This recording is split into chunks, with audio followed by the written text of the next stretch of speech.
आपल्या न्यायासाठी व हक्कासाठी लढणारा एकमेव news channel top Solapur. News चॅनलला लाईक करा, शेअर करा, सबस्क्राईब करा। सोलापूर शहरातील कुमठानाका परिसरात गॅस तुटवड्यामुळे नागरिकांना मोठ्या अडचणींचा सामना करावा लागत आहे। गॅस सिलेंडर वेळेवर उपलब्ध होत नसल्याने गॅस एजन्सी समोर सकाळपासूनच ग्राहकांच्या लांबच लांब रांगा लागलेल्या दिसत आहेत। दरम्यान देशावर अमेरिका इराण संघर्षाचे सावट असल्याने त्याचे पडसाद स्थानिक पातळीवर उमटत असल्याची चर्चा नागरिकांमध्ये सुरू आहे। गॅस पुरवठ्यावर याचा अप्रत्यक्ष परिणाम होत असल्याचेही बोलले जात आहे। बुधवारी तापमानात लक्षणीय वाढ झाल्याने परिस्थिती अधिकच गंभीर झाली।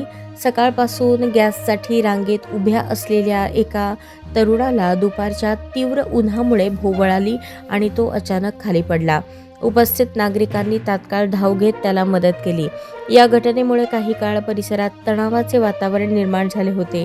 वाढत्या उष्णतेच्या पार्श्वभूमीवर नागरिकांनी काळजी घेण्याचे आवाहन करण्यात येत आहे।